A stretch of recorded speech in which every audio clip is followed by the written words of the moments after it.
Nous sommes mercredi 29 janvier 2025.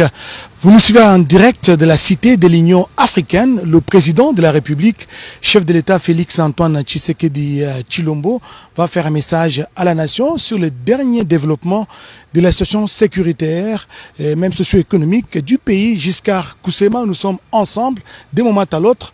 Le chef de l'État va faire son apparition pour son message. Bonsoir cher Oscar Mbal Kaïch, bonsoir à tous les téléspectateurs qui nous suivent en direct en cet instant depuis la Cité de l'Union africaine où se trouve le bureau du président de la République, chef de l'État, Félix Antoine Tshisekedi Tshilombo.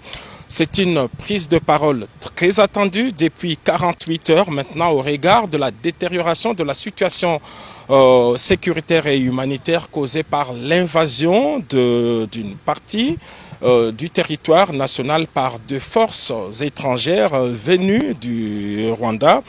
Et le président de la République a choisi donc cet instant pour prendre la parole, pour s'adresser à la population qui attend de pied ferme d'écouter le président de la République et de recevoir des orientations de lui comme on le sent. Donc c'est par cette entrée-là que le président de la République, qui se trouve encore dans ses bureaux, va apparaître sur les antennes de la RTNC pour donner cet important message qui est très attendu, comme nous l'avons dit, depuis plusieurs jours. C'est un message très attendu. Nous allons donc laisser à la population congolaise, au pays et à travers le monde, de suivre le message du président de la République.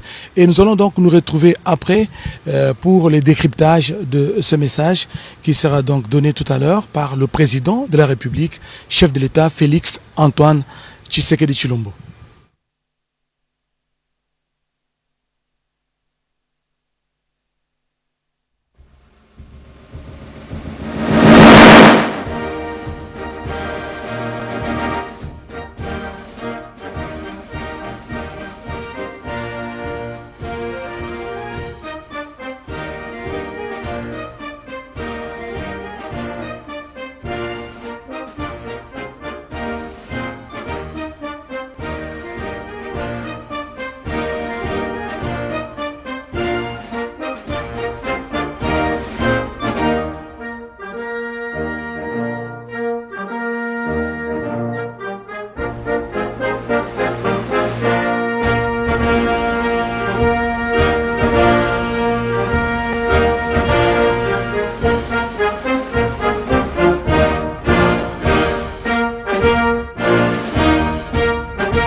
Mes très chers compatriotes, en ces instants critiques pour notre nation, je m'adresse à vous avec la gravité et la solennité qu'impose la situation. L'Est de notre pays, en particulier les provinces du Nord Kivu, du Sud Kivu et de l'Ituri, fait face à une aggravation sans précédent de la situation sécuritaire. Les forces de défense du Rwanda, en soutien de leurs marionnettes du M23, poursuivent leur entreprise terroriste sur notre territoire, semant la terreur et la désolation parmi nos populations. Je partage avec vous la douleur et l'indignation face à ces attaques barbares. Ces actes ne sont pas seulement une attaque contre la République, mais une offense à l'histoire et à la dignité de notre peuple. En ces moments difficiles, je vous appelle à la résilience et surtout à la résistance. Face à cette situation, permettez-moi de vous rassurer. Une riposte vigoureuse et coordonnée contre ces terroristes et leurs parrains est en cours. Nos vaillantes forces armées de la République démocratique du Congo, symboles de courage et de patriotisme, sont pleinement mobilisées, prêtes à défendre chaque centimètre de notre territoire. J'ai personnellement convoqué et présidé des réunions de crise avec une équipe restreinte du gouvernement, le haut commandement militaire ainsi qu'une réunion interinstitutionnelle afin d'évaluer les récents développements de la situation et de lever les options pour repousser les agresseurs et reconquérir chaque parcelle de notre territoire. À cet effet, j'ai nommé ce 28 janvier le général-major Évariste Somo Kakule au poste de gouverneur militaire du Nord Kivu pour renforcer la coordination des opérations militaires et restaurer l'autorité de l'État. Parallèlement, nous avons engagé d'importantes démarches diplomatiques, notamment au sein du Conseil de sécurité des Nations Unies, ainsi que dans le cadre du processus de paix de Luanda, auquel nous restons pleinement engagés malgré les obstacles. Nous privilégions la voie du dialogue, mais toujours avec lucidité, tout en restant fermement résolus à défendre notre territoire et notre souveraineté par tous les moyens nécessaires. Mais ce combat n'est pas seulement celui des FARDC. C'est le combat de tout un peuple, le combat de notre identité congolaise, afin de léguer aux générations futures un pays prospère et en paix. À tous nos compatriotes, dans chaque province, chaque ville, chaque territoire et chaque village, ainsi que ceux de la diaspora, sans distinction d'appartenance ethnique ou politique. Unissons nos efforts. Apportons un soutien indéfectible, moral et matériel à nos vaillants soldats. Mobilisons-nous comme un seul homme pour défendre notre souveraineté et sauvegarder notre intégrité territoriale. Je suis pleinement conscient des souffrances de nos compatriotes qui fuient les hostilités. Le gouvernement est instruit d'activer le plan d'urgence humanitaire pour venir en aide aux déplacés. À vous, habitants de Goma et des environs, je ressens profondément votre douleur qui est aussi la mienne. Elle traverse nos cœurs et nos âmes en tant que fils et filles d'une même patrie. Mais face à cette épreuve, je vous exhorte à puiser dans cette force intérieure qui fait la grandeur du peuple congolais. Résistez avec courage. Faites preuve de vigilance constante et gardez votre calme malgré l'adversité. Sachez que nous ne sommes pas restés inactifs. Des plans de contingence sont préparés pour assurer la protection de la population civile et prévenir toute escalade de la violence. Les dispositifs de sécurité ont été renforcés pour protéger les zones stratégiques et nous travaillons sans relâche pour garantir le fonctionnement des services essentiels. Je tiens à rendre un hommage solennel à tous ceux qui ont payé le prix ultime dans cette lutte pour notre dignité et notre souveraineté. J'ai une pensée pieuse pour le général-major Peter Chirimwami, gouverneur militaire du Nord Kivu, tombé les armes à la main. Je m'incline avec respect devant la mémoire de tous nos militaires et de tous les Wazalendo tombés sur le champ d'honneur. Je pense aussi aux soldats de la mission de la communauté de développement d'Afrique australe, la SAMI DRC, qui combattent à nos côtés, aux casques bleus de la MONUSCO qui ont sacrifié leur vie pour la paix, ainsi qu'aux innombrables civils victimes de la barbarie ennemie. Leur courage et leur sacrifice ne seront jamais oubliés, et nous portons leur flambeau avec la ferme détermination d'achever leur noble combat.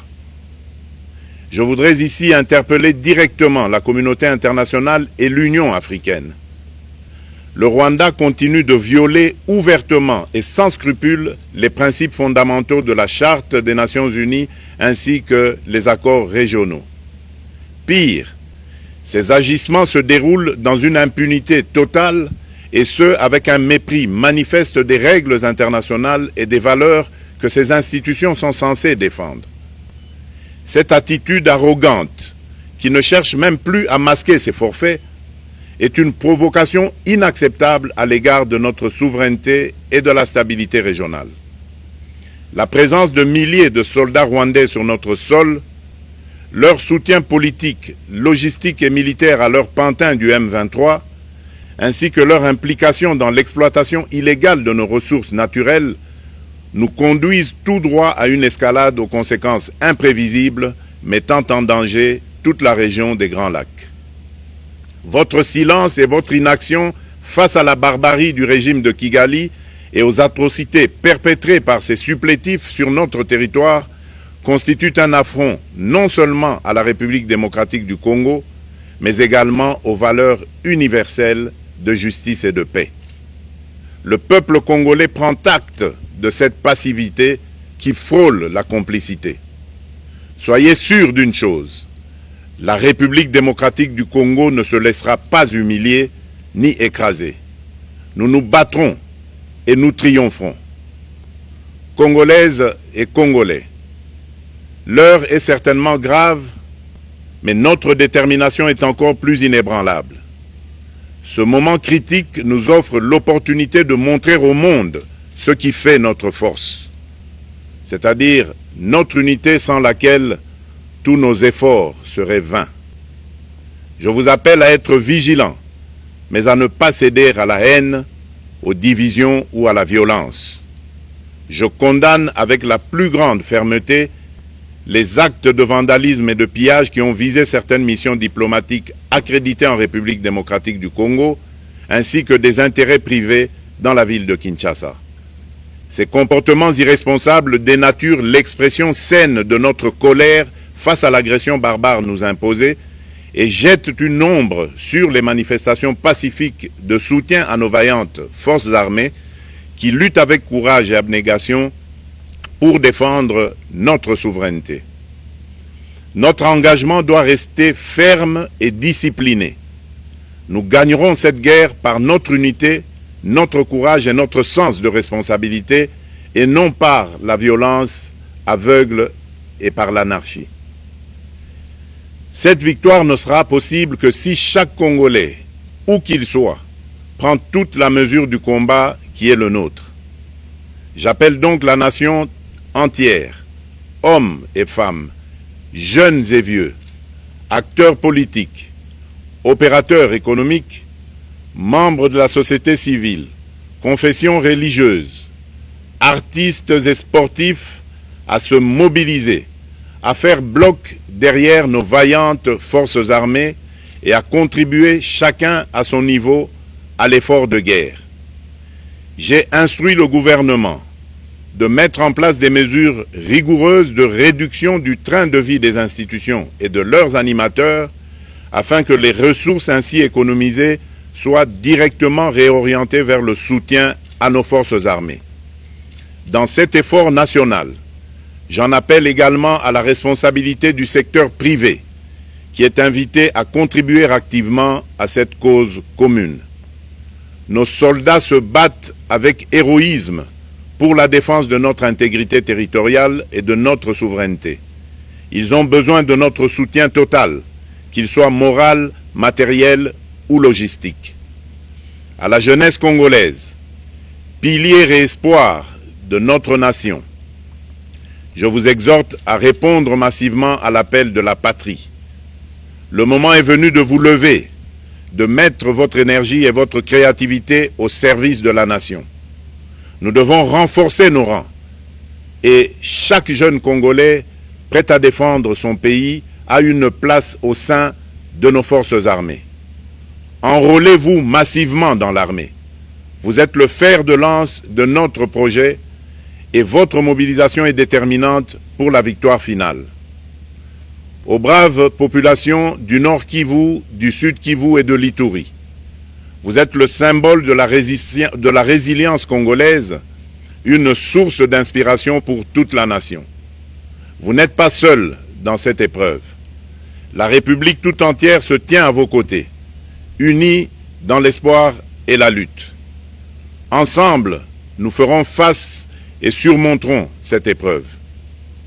À nos vaillantes forces armées et aux vaillants patriotes Wazalendo, véritables sentinelles de la souveraineté nationale, je rends un hommage appuyé et vous exprime au nom de toute la République notre reconnaissance infinie et notre fierté inébranlable.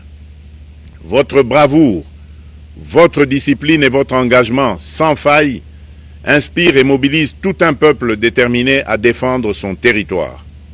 Sachez-le, la République ne vous abandonnera jamais. Votre combat est le nôtre et vos sacrifices ne seront jamais oubliés. Vous incarnez l'honneur de la nation congolaise. À tous mes compatriotes, d'ici et de la diaspora, la République démocratique du Congo ne pliera pas. La République démocratique du Congo ne reculera pas. Je ne vous abandonnerai jamais. J'en fais ici le serment. Le soleil n'a pas cessé de briller sur notre patrie. Ensemble, main dans la main, nous surmonterons cette tempête et nous ouvrirons une ère nouvelle de paix et de prospérité pour les générations futures. Que Dieu bénisse la République démocratique du Congo et son peuple. Je vous remercie.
Voilà, nous venons, mesdames, messieurs, de suivre tous le message à la nation du président de la République qui est revenu sur l'unité, qui a loué la bravoure des forces armées de la République et des volontaires patriotes Wazalendo. La défense de la patrie est sacrée.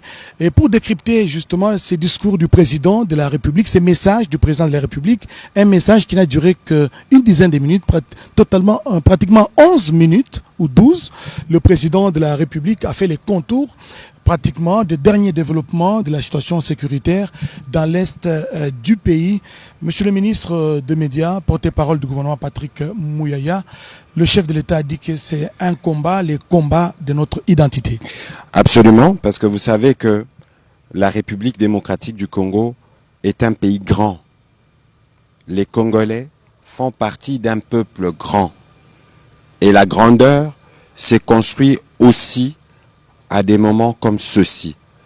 Et le président de la République, comme garant de la nation, commandant suprême de forces armées de la République démocratique du Congo et de la police nationale congolaise se devait, en tant que père et garant, c'est lui qui est le premier de combattants, s'est levé au vu de l'évolution de la situation sécuritaire dans l'Est. Et les mots ont été bien choisis. Et les souhaits ce soir, c'est que tout Congolais retienne cette phrase. La défense de la patrie est sacrée. La défense de la patrie est sacrée. Le chef d'État a fait à cette occasion un appel justement à la mobilisation, jeunes et vieux, et que tous nous puissions nous enrôler dans l'armée. Bien sûr, moi qui vous parle, je suis déjà enrôlé. Parce que dans cette guerre, nous avons 6 fronts. Il y a un front militaire pour lequel des jeunes doivent se mobiliser pour renforcer les effectifs de forces armées de la République démocratique du Congo. Il y a un front diplomatique où le président de la République est revenu déçu au regard de tous les efforts diplomatiques qui ont été consentis depuis ces derniers jours. Vous avez vu notamment à 2 reprises, en moins de 72 heures, 2 réunions spéciales du Conseil de sécurité des Nations Unies. Ensuite, nous avons le front économique, parce que justement, cette guerre, elle est faite pour voler nos ressources que Dieu a données aux Congolais et pour lesquelles les Congolais ont tous les droits du monde d'en vivre et d'en profiter, et non pas être l'objet ou la raison des vols, des pillages et de la guerre, comme les compatriotes sont en train de vivre depuis presque 30 ans. Nous avons le front judiciaire, parce que tous les crimes qui sont systématiquement commis, encore à Goma, on dénombre des morts et des morts. Nous avions parlé, la dernière photo du président de la République, de la nécessité de préserver les vies humaines, mais en face de barbares qui s'attaquent au camp des déplacés, qui s'attaquent à des hôpitaux où il y a des nourrissons qui viennent de naître, il y a bien évidemment besoin d'une réponse. Et la réponse judiciaire est aussi une réponse appropriée pour que ceci ne puisse plus se répéter. Ensuite, nous avons le front médiatique. Le front médiatique dans lequel vous faites partie, c'est le front qui va nous permettre de mobiliser les Congolais en RDC et en dehors. Tous les Congolais, vous êtes Congolais, quel que soit le coin dans lequel vous êtes dans le monde, vous êtes bien obligés de répondre à l'appel de la défense de la patrie qui est sacrée pour que d'où vous êtes, avec le moyen que vous avez, vous puissiez contribuer à cette lutte qui va nous permettre de restaurer notre indépendance et l'intégrité de notre territoire. Et puis j'ai rajouté, il y a quelques jours, j'ai discuté avec une compatriote qui nous dit « Excellence, le sang des Congolais qui coule doit crier vengeance. » Et désormais, nous avons ce que nous on appelle un front spirituel. Parce que pour tous ces crimes, pour tous ces sangs qui coulent, il faut bien que ceux qui en sont responsables puissent en répondre. C'est ici les lieux de rappeler aux uns aux autres, aux hommes des dieux, aux confessions religieuses, les devoirs qui nous incombent tous, de nous assurer que nous prions toujours pour le pays. Et donc vous voyez que la combinaison de ces 6 fronts, portés par lui-même, le président de la République, le commandant suprême, le commandant du front diplomatique, du front militaire, du front économique, du front judiciaire, du front médiatique et du front spirituel, rien ne pourra nous résister. Giscard Coussema, peut-être un petit détail ou une question au ministre. Monsieur le ministre, rarement on a vu le président de la République prendre très peu de temps pour s'exprimer. C'est une brève allocution qui aura duré 10 minutes, mais porteur de plusieurs messages. Le tout premier message, c'est l'appel à la résilience et à la résistance. Le président de la République a fait part de sa proximité affective et effective envers toute la population, tous nos compatriotes qui vivent sous les jougs de l'occupation ennemie. Le président de la République a interpellé la communauté internationale face à l'inaction et même à la passivité. Et le président de la République a eu des mots justes pour dire que finalement, on attend plus que de simples déclarations et condamnations, monsieur le ministre. Évidemment, c'est clair parce que lorsque vous regardez les agissements de l'armée rwandaise, des agissements répétitifs de violation du droit international, lorsque impunément on s'est permis de traverser la frontière d'un pays limitrophe, lorsqu'on s'est permis de tirer sur des casques bleus, de tirer sur les forces de la paix, il y a évidemment une forme, pas une forme, mais une vraie passivité qui s'apparente, le président de la République l'a dit, à la complicité, parce que tous les principes de droits internationaux sont systématiquement violés et aux yeux du monde. Et donc aujourd'hui, le président de la République est revenu aussi sur la nécessité que dans l'expression de notre colère, qu'on s'abstienne des actes de violence qui ont touché les chancelleries diplomatiques. Mais pourquoi il le dit? Parce que le peuple congolais est par essence un peuple pacifique.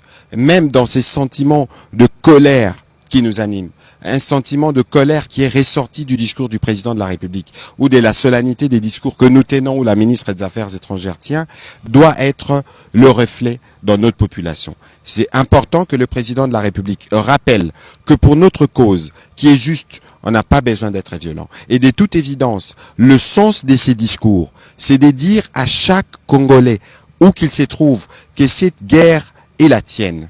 Cette guerre est la nôtre. Et c'est nous-mêmes qui devons être ceux qui se donnent tous les moyens du monde pour restaurer la souveraineté et l'intégrité de notre territoire. L'autre message clé, c'est cet appel à la mobilisation générale autour de nos forces armées de la République démocratique du Congo.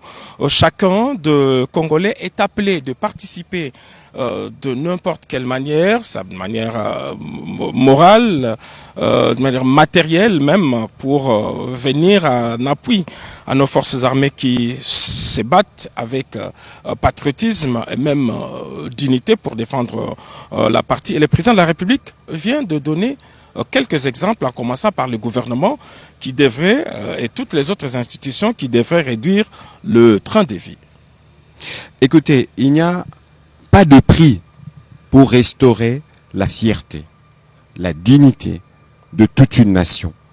Lorsque le président de la République s'exprimait, la première ministre était là.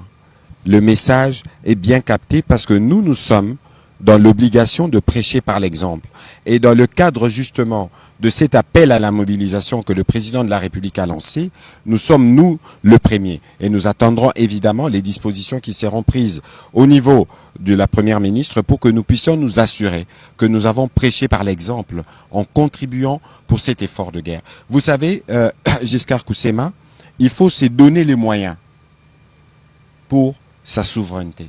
Il faut se donner les moyens pour restaurer l'intégrité de notre territoire. Et ces moyens-là, c'est nous-mêmes, au-delà de moyens financiers, mais il y a le moyen de notre engagement. Comme j'aime à le dire souvent, nous faisons face à un pays qui est devenu un empire du mensonge. Excusez-moi, un pays qui est devenu un empire du mensonge, qui quotidiennement pollue nos réseaux sociaux. Mais l'interpellation qui est faite aux jeunes, le président de la République a beaucoup parlé des jeunes, c'est y compris utiliser nos réseaux sociaux pour la défense de la patrie. Utiliser nos réseaux sociaux pour barrer la route au message, au poison rwandais qui est quotidiennement distillé dans notre opinion. Le président de la République a aussi dit que nous tous, nous devons être unis. Nous tous, nous devons éviter le piège de la division. Que nous tous, nous devons éviter le piège de la stigmatisation. Et cet appel qui a aussi été lancé envers le secteur privé qui devrait aussi participer à cet effort de guerre qu'a lancé de ce jour le président de la République, Félix-Antoine Tshisekedi Tshilombo.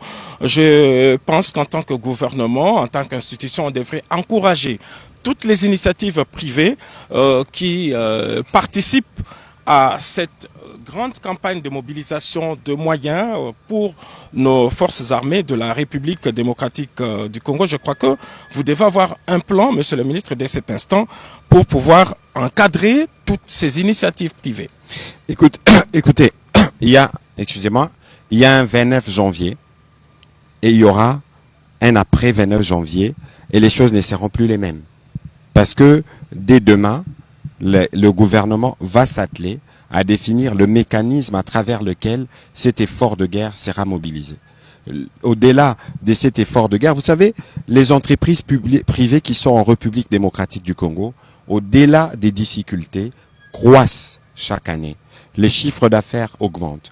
Et ils augmenteraient encore plus de chiffres d'affaires si le pays resterait pleinement la paix. Parce que tout ce qui se passe aujourd'hui dans l'Est, c'est une stratégie pour freiner les efforts de développement consentis par les présidents de la République. Ces efforts de développement qui sont perceptibles à travers tous les 145 territoires de la RDC devraient continuer. Et donc ici, pour toutes les entreprises qui travaillent en République démocratique du Congo, c'est une occasion de contribuer pour que la paix puisse être restaurée. Et cette contribution ressemblera plutôt à un investissement qui leur permettra d'avoir demain plus de profits et de travailler dans un environnement plus paisible et plus pacifique parce que l'intégrité territoriale sera restaurée et parce que nous utiliserons tous les fonds générés par notre gouvernement pour les mettre dans les efforts de développement plutôt que de s'engager dans un conflit parce que nous avons un voisin inutilement belliqueux.